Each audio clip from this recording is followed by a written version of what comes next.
नमस्कार, दृष्टी न्यूजमध्ये आपल्या सर्वांचे स्वागत आहे। कष्टकरी संघटनेची ठाम भूमिका, नेटवर्क मिळेपर्यंत ऑनलाईन सक्ती थांबवा अन्यथा आंदोलन। पालघर जिल्ह्यातील आदिवासी भागात मोबाईल व इंटरनेट सेवांचा अभाव हा प्रश्न दिवसेंदिवस तीव्र होत असून स्थानिक नागरिकांमध्ये नाराजी वाढत आहे। डिजिटल युगातही डहाणू, जव्हार आणि विक्रमगड तालुक्यातील अनेक आदिवासी वाड्यांमध्ये समाधानकारक नेटवर्क सुविधा उपलब्ध नसल्याची वस्तुस्थिती समोर आली आहे। स्थानिकांच्या म्हणण्यानुसार कागदोपत्री गावांना नेटवर्क सुविधा उपलब्ध असल्याचे दाखवले जात असले तरी प्रत्यक्षात सेवा अत्यंत मर्यादित आणि अनियमित आहे। अनेक ठिकाणी सिग्नल इतका कमकुवत आहे की नागरिकांना मोबाईल वापरण्यासाठी टेकड्यांवर किंवा उंच ठिकाणी जावे लागते। यामुळे दैनंदिन व्यवहारासोबतच शासकीय सेवा, शिक्षण आणि आरोग्य व्यवस्थेवरही गंभीर परिणाम होत आहे। बंदघर येथे नवीन शासकीय कार्यालय उभारण्यात आले असले तरी नेटवर्क अभावी ते पूर्ण क्षमतेने कार्यरत नाही। परिणामी तलाठी यांना अजूनही कासा इथूनच कामकाज करावे लागत आहे। आशा कार्यकर्त्या, अंगणवाडी सेविका आणि शिक्षकांना ऑनलाईन अहवाल सादर करताना मोठ्या अडचणीचा सामना करावा लागत आहे। विद्यार्थ्यांचे ऑनलाईन शिक्षणही विस्कळीत होत असून शेतकऱ्यांना ई-पीक पाहणीसारख्या डिजिटल सेवांचा लाभ घेणं कठीण झालं आहे। या पार्श्वभूमीवर सायवन परिसरात कष्टकरी संघटना आणि स्थानिक प्रतिनिधींची बैठक आयोजित करण्यात आली होती।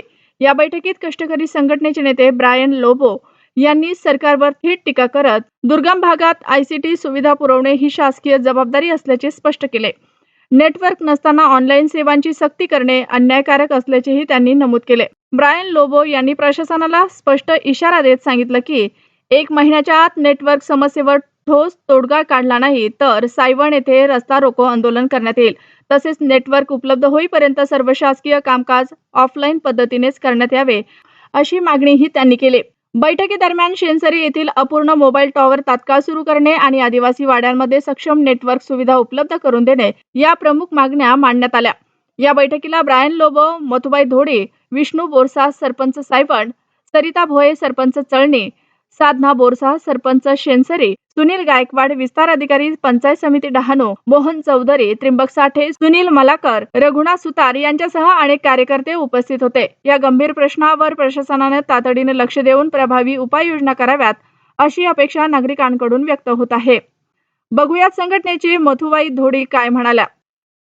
आज ग्रामपंचायत सायवन इथे ही मीटिंग झाली। ह्याचं आमच्या 3 मागण्या आहेत। सायवन पट्ट्यामध्ये खूप गावं आहेत, त्या गावामध्ये नेटची व्यवस्था नाही। कारण शिक्षणाचा जर 10वी 12वीच्या पोरांना शिक्षणाचा करायचं असेल, आज सरकार शिक्षणाबद्दल बोलते, त्याच्यामध्ये कम्प्युटरची व्यवस्था करायची असेल नेट लागते।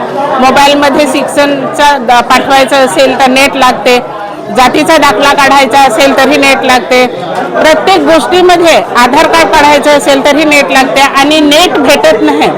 आणि सरकार म्हणजे हे सांगतात काय, जर रिचार्ज आम्ही बरोबर मारतो तर रिचार्ज मारल्यानंतर जर नेट नसेल तर जे डाटा आहेत परत कंपनीला जातो, आमचा काय फायदा। आणि वेगवेगळ्या ज्या जबाबदाऱ्या आहेत, दाखला काढायचा असेल, आधार कार्ड काढायचा असेल, शिक्षणाबद्दल काय करायचं असेल तरी पण नेट नाही।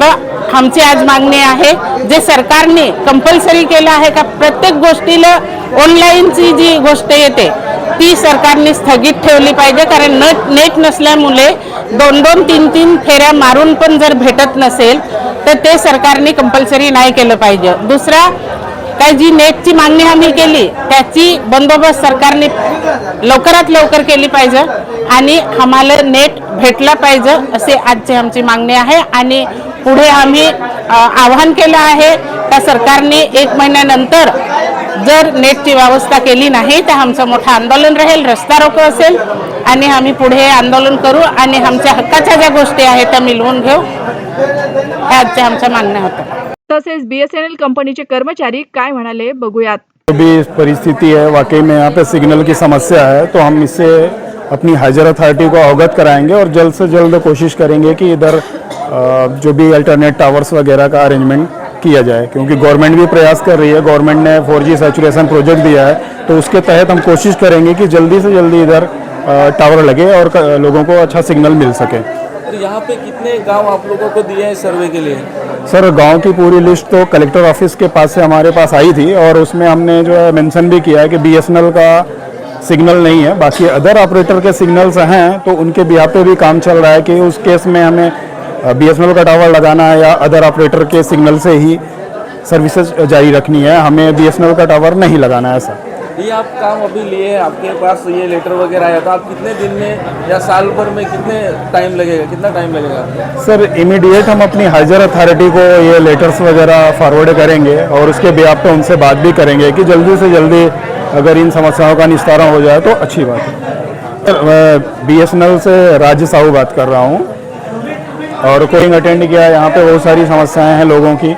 वाकई में इधर सिग्नल का इशू है तो मैं अपनी हाइजर अथॉरिटी को अप्रोच करूंगा कि जल्दी से जल्दी इधर की जो भी पहाड़ी हैं, जो भी रूरल एरियाज हैं जहाँ पे सिग्नल की कनेक्टिविटी अच्छी नहीं है, वहाँ पे अच्छी सिग्नल की कनेक्टिविटी देने के लिए टावर का अरेंजमेंट करने का अप्रूवल या प्रपोजल हम अपनी तरफ से देंगे। और हमारी ऑफिस को एक अगर लेटर आप इशू करेंगे तो हमारे जो भी अथॉरिटीज़ हैं, हाइजर अधिकारी हैं, वो हमें अवगत कराते हैं, फिर हम अटेंड करते हैं आपकी ग्राम सभा को।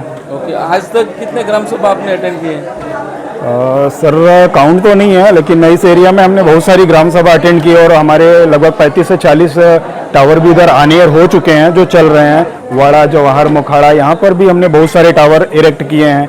अभी रिसेंटली जो किनावली, अलकापुरी में हमारा सिग्नल आता है वो भी हमने बॉर्डर पे एक टावर इरेक्ट किया है 4G सैचुरेशन के तहत, तो उसका सिग्नल आता है कस्टमर को। जो हमारा BSNL का है, BSNL ने अभी 4G हमारा अपग्रेड किया है, 4G के सिस्टम्स लगे हुए हैं और वो ऑटो 5G अपग्रेडेबल हैं with in a few month. When ये हमारा प्रोजेक्ट कंप्लीट हो जाएगा, जब भी हमारा ये प्रोजेक्ट कंप्लीट हो जाएगा उसके बाद ये इमीडिएट 5G में अपग्रेड हो जाएगा। हम भी 5G को अपग्रेड कर सकते हैं, ऐसा हमारा इक्विपमेंट है।